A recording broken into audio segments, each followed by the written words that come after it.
Yang perlu adalah, seperti yang disebut oleh Saudara Fizi, adalah memastikan tidak ada apa yang disebut sebagai digital divide.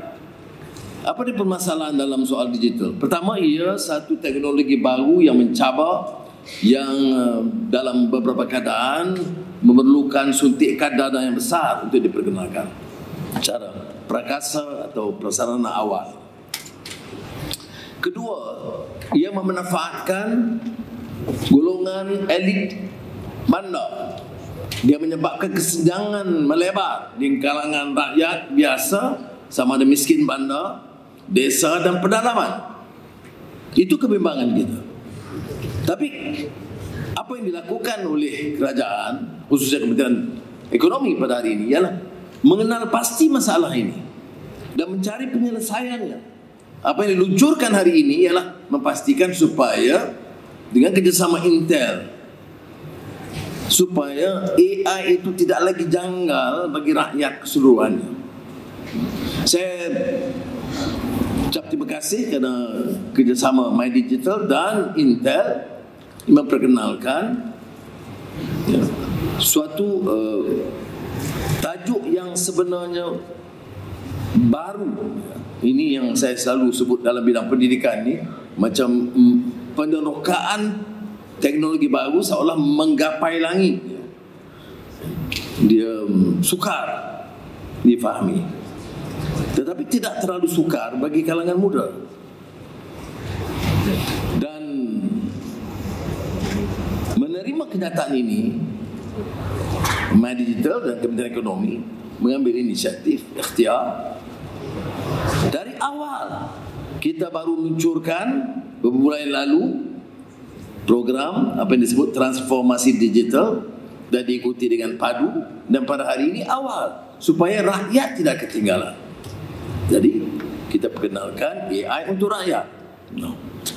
Tetapi seperti mana-mana prakasa dan aplikasi diperkenalkan, kalau tidak disambut segera dengan kepantasan yang diperlukan, kita akan ketinggalan.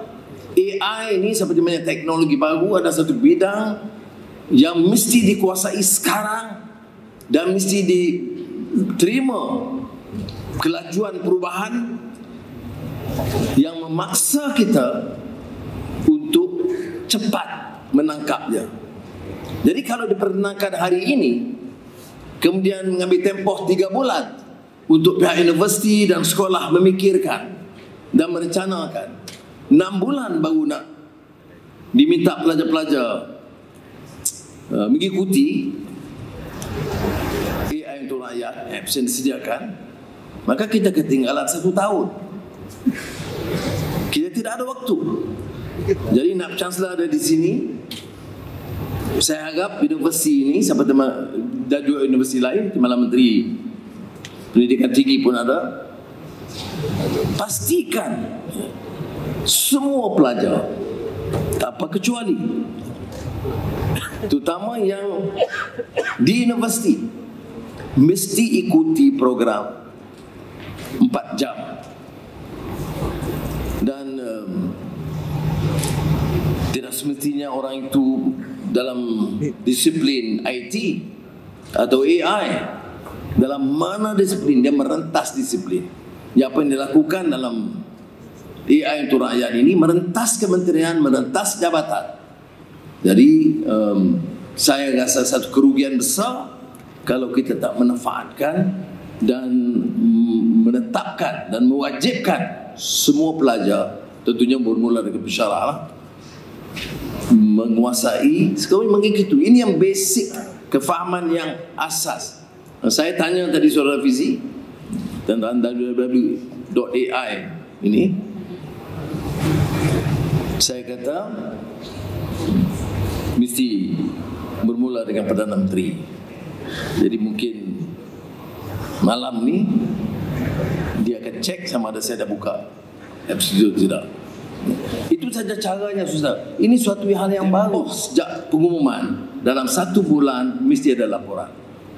Semua KSU, semua KP, semua naib chancellor harus kemukakan laporan dalam hal-hal lain juga. Tetapi dalam soal AI ini, laporan kepada kementerian masing-masing apa yang telah dilakukan untuk melaksanakan usaha pencerahan ataupun yang disebut kecelekan.